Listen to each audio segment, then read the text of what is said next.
best heavyweight in the world. Everyone is waiting for your comeback, and after almost 500 days, you finally step in to defend your title. The best heavyweights in the world.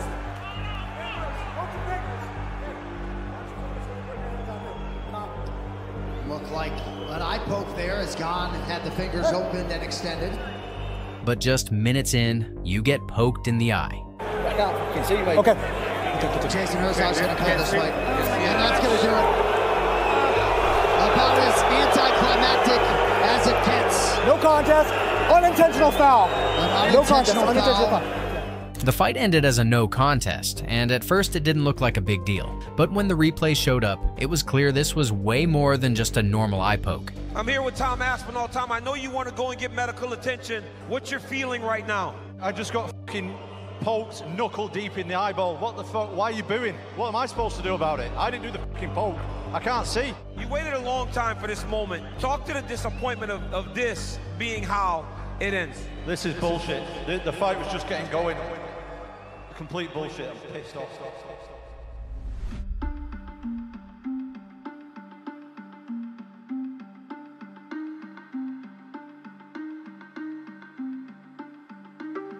This weekend, Tom Aspinall fought Cyril Gane for the UFC Heavyweight Championship in Abu Dhabi. But just minutes into the fight, a brutal accidental eye poke shut his entire comeback down. Great showing, shitty ending. His right eye is covered in a bandage because he cannot open it still. We're 20 minutes past the fight ending. And what's crazy about that is his other eye was the one where his hand went knuckle deep. The right side was scraped down more. The left side was the one that went knuckle deep and really would have been hard to deal with if not for the pain he was seeing on the other side. He landed the eye poke, like you see here, and then he pushed into the eyes afterwards.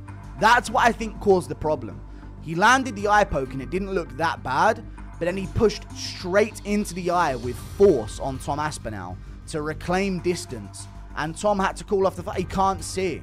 He's going to go out there, get slept because he's blind and he can't get his eyesight back. And despite being brutally poked in the eye with a chance of permanent damage, you still get called a quitter. I think that, I said earlier, because of the John Jones fight, I think everybody was sleeping on Cyril Gane and sort of wrote him off. It's unfortunate that it ended the way that it did. And yes, I think that there probably will be a lot more interest in the rematch after they saw, you know, I mean, he had Tom bloodied up and, you know, Tom didn't want to continue in the fight, so the rematch is very interesting. Being poked in the eye is illegal, Brendan, but to fight with one eye is very common. The opponent's trying to hit your eye, he's trying to bust up and make your nose bleed. So that part of it does have question for guys like Anthony and I. We're trying to be polite, we're trying to show grace, but in all fairness, if you're the heavyweight champion of the world, you got to fight with one eye at times. That you have to be used to or willing to fight with one eye. I did it in Singapore. Everyone talks about it all the time where the ladies waving stuff in front of my eyes. I can't see it. So what do? I just walk away and say, let's fight. You just, like, you either want to or you don't.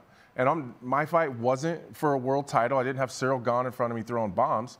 But the second that there was an issue, I knew that I wanted to continue, so I know what to say.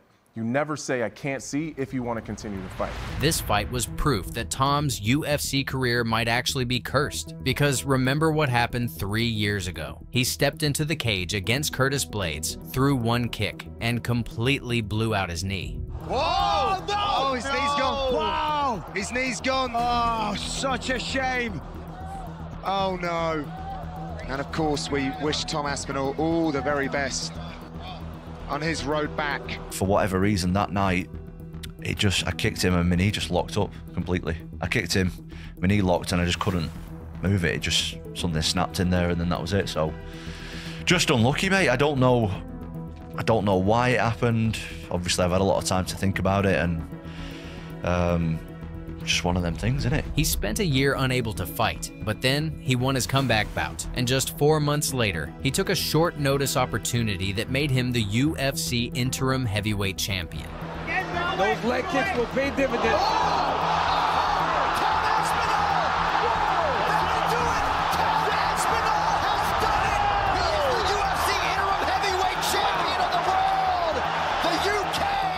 Oh my God, I just want to say to everyone at home, listen, if you ever get the chance to do something and you're scared to do it, you should fucking definitely do it, because there's a chance it's going to pay off.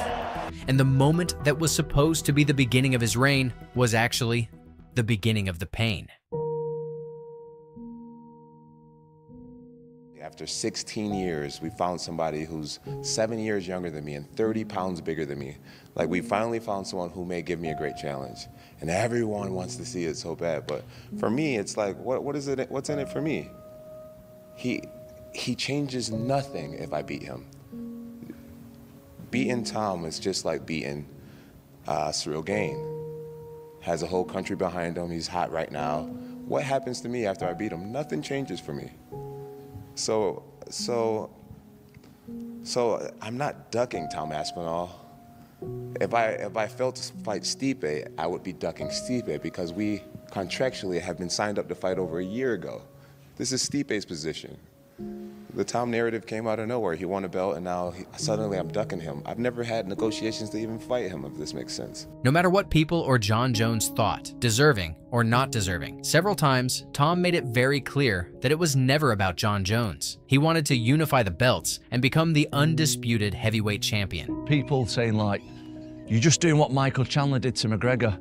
You need to take another fight and block. Listen, I'm not chasing Jon Jones. Chandler was trying to get the big fight with McGregor because McGregor's a big name. Yeah. Jon Jones also obviously a massive name in the sport, similar level to McGregor.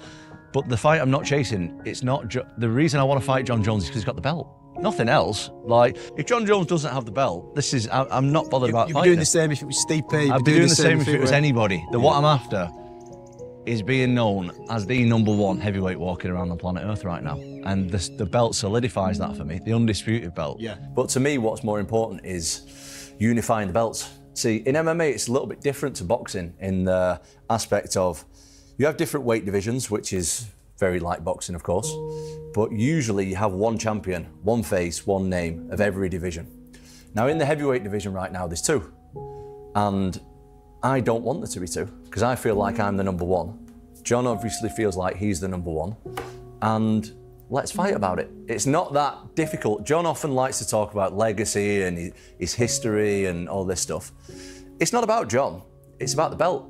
And I want to be the unified champion, so for me, it's not so much about money. But instead of fighting for the undisputed championship, Tom was stuck for 10 months waiting for Jon Jones with false promises from the UFC. I've been almost a year inactive with no prospects of anything apart from wait. Just be ready and we'll just let you know. Or we move the heavyweight division, take the title away from him. Jon Jones called us last night and retired. Jon Jones is officially retired. Tom Aspinall is the heavyweight champion of the UFC. After years of waiting for his chance to finally fight for the undisputed title, Tom was left hanging by both the UFC and Jon Jones. He wasted years of his prime waiting for a guy who never planned to fight him in the first place. There was a lot of times when the UFC would tell me, right, the Jon Jones fight is happening in 3 months, for example. So we'd start the training camp, the intensity would up, and then the date would get moved. Like, that happened like 3 or 4 times, and then eventually he retired. So it wasn't like I was literally sat waiting for the full year. I did think that a fight was going to come. And then everyone's saying, oh, well, why are you waiting? Why are you waiting? I wasn't waiting. I was getting told that the fight was happening, so there's nothing I could really do. My hands were tied completely by the UFC, so... But finally, he was scheduled to fight for the undisputed title against a guy who had declined him multiple times before. Is it because you were chasing him and he dismissed you? He's dismissed me on multiple occasions, and I'm not the first guy that he's dismissed. I'm not the first guy that he's ducked. It's out there for people to see. The reason that I got the Pavlovich fight was because Cyril didn't want it, so he ducked Pavlovich. He then ducked Curtis Blades. Curtis Blades has been on record saying that I asked for him years ago, didn't want it then. I then asked for him in Paris. They flew me over. We tried to make that fight. He didn't want it then. The fight played out, and we all saw what happened. A no contest declared due to an eye poke from Cyril Gane in the first round. What could have been if Tom Aspinall goes out there and wins? What happens to his career after that? That's the Jon Jones potential fight at the White House. Like, there's so much that Tom missed out on because of that. It's super unfortunate, sad, and it would have made the heavyweight division so It would have made it a lot more fun. If anything, we hope that Tom's eye is okay, because we know one thing for sure. He's going to come back.